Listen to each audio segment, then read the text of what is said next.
Hi, everybody. Welcome to American Political Behavior, Intro to Government. So, why are we learning about the government again? It seems like every year in history class and social studies class, you're learning about American government, American history, how we got the Constitution. Now, what we're doing is applying the Constitution to you, so that you can gain a better understanding of how the Constitution works and what rights and responsibilities you have as a member of this society.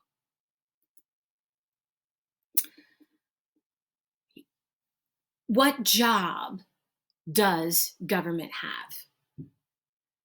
Think about that. What job does government have? How would you describe that to somebody that's just moved here?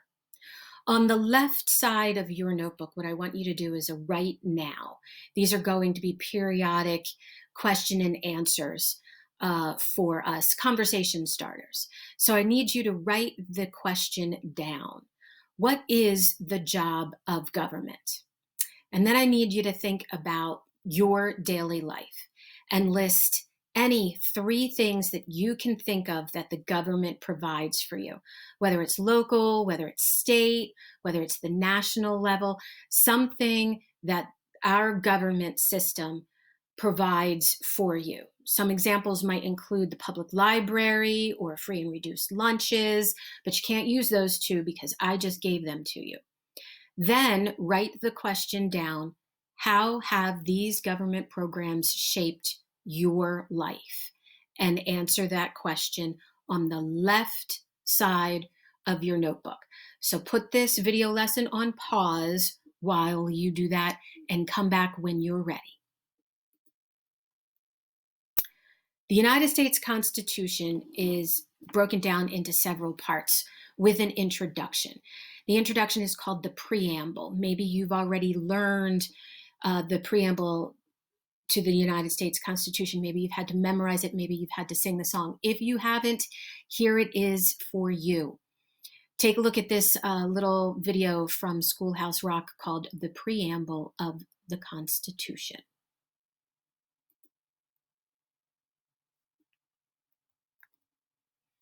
So I want to assess your prior knowledge. This is where we're going to start on the right-hand side of your notebook.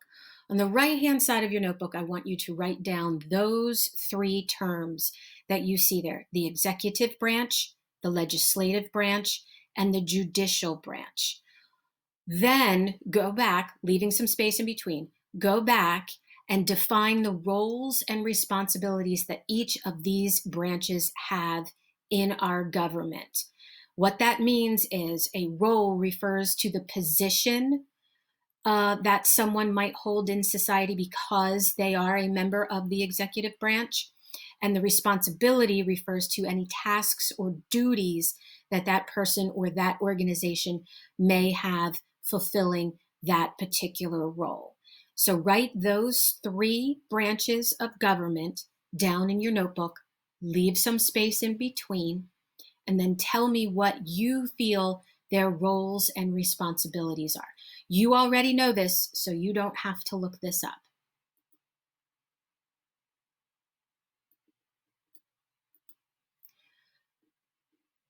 Now, watch this linked video from Crash Course, American Government and Politics. It's episode number 3, Checks and Balances.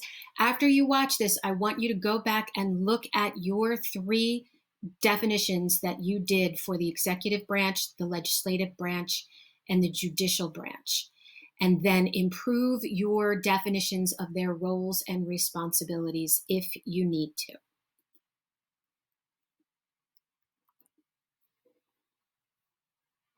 So what is the purpose of the Constitution of the United States? Why do we need this document?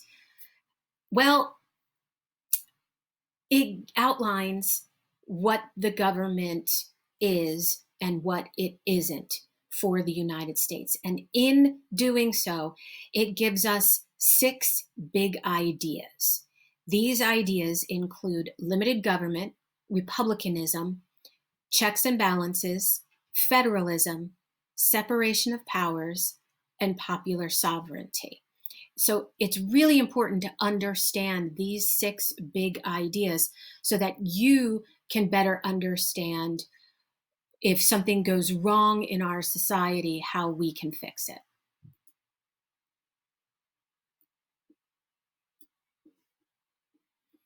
Limited government means that our government of the United States exists only because we have given it permission to do so. Our government is not all powerful. The president, whoever it is, cannot just make laws.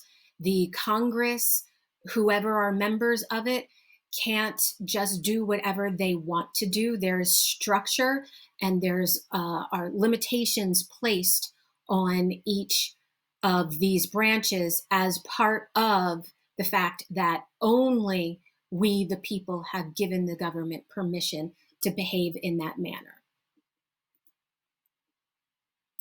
Republican is another concept, another big idea that's found in the Constitution of the United States. And Republicanism, we are a representative democracy, a republic, meaning that we vote for people who represent us in government, and they represent the desires of the public. So, for example, there are rights, unalienable rights that are outlined in the Constitution.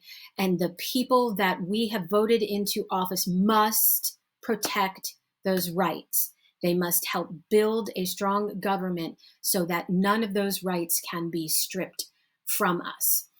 Also, again, republicanism means that since we're voting people in office, nobody can inherit power.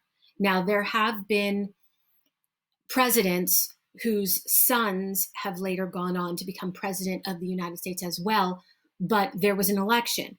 It wasn't handed to them. So the power must be given by the people, not inherited. So this is completely different than the situation that was going on in Great Britain at the time of the American Revolution when we broke away. Speaking of checks and balances, this is another concept, another big idea in the Constitution. Each branch has limitations on that branch, but it can also check on what the other 2 branches are doing. So check this chart out here. We have the executive branch, we have the legislative branch, we have the judicial branch on the left-hand side, and then across the top, you see what checks and balances it has on the other 2 branches of government. So, for example, the executive branch up there, the president carries out the laws, but the executive branch has checks on the legislative branch and the judicial branch. So on the legislative branch can vote the laws in. The executive branch can propose laws if they want to. The executive branch can veto laws if it feels that they are not appropriate. The executive branch can make appointments like a Supreme Court justice. And the executive branch can also negotiate foreign treaties. The executive branch has checks on the judicial branch as well. They can appoint federal judges, and they can grant pardons to federal offenders. So if someone has been accused of committing a federal crime here in the United States, and maybe they've served way more time than they should have, or maybe they were completely innocent and wrongly persecuted and find themselves in jail, a president of the United States at nearest the end of their term in office can negate those charges, can grant pardons, if you will. The legislative branch has checks on the executive branch, and the legislative branch has checks on the judicial branch as well. The judicial branch has checks on the executive branch and has checks on the legislative branch as well. So take a moment, go over this chart, make sure you understand everything. And if you don't, there will be a question and answer session for us. Federalism is another big idea in the Constitution of the United States. And federalism is really summed up by the 10th Amendment, the last Bill of Rights. And basically what the 10th Amendment says is whatever we haven't said the government can do or cannot do, the states can say. So there are delegated powers, there are reserved powers, there are concurrent powers, and there are prohibited powers. Please make sure that you copy down this whole slide on the right side of your notebook so you have a better understanding of the powers that have been given in the 10th Amendment. Delegated powers are powers that the national government has. They are expressed and they are implied. Reserved powers are powers that only the state government has. Concurrent powers means that both the national and the state government share those powers. And then prohibited powers means that neither the federal or the state government can exercise those powers. So say there's a new law enacted in Congress saying that you can't chew gum anymore. Well, say you're an avid gum chewer. You are a professional gum chewer and you feel that this law is wrong. You work your way up through the court system and eventually can get to the Supreme Court to have them hear your case on why this law prohibiting you from gum chewing is unconstitutional. And then the Supreme Court will listen to that law and say, well, of course, a law against gum chewing is unconstitutional. It is a prohibited power. Separation of powers is a biggie. There was the chart earlier that had checks and balances. So this kind of goes hand in hand with that chart. Please make sure that you copy this down on the right side of your notebook as well. The separation of powers according to the legislative branch, which is also known as Congress, the executive branch, which the head of the executive branch is the president, and the judicial branch, and the head of the judicial branch is the Supreme Court. These are the basic powers that each of these branches have.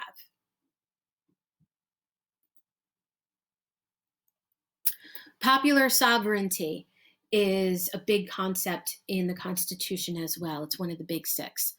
And popular sovereignty is the principle of limited government, expands upon the idea of popular sovereignty. The idea that the legitimate political power must derive from the consent of the governed. So we, the people of the United States, have agreed that whatever rights our government has is because we have outlined those rights for it. So we've got to follow those rules and those rights and those expectations.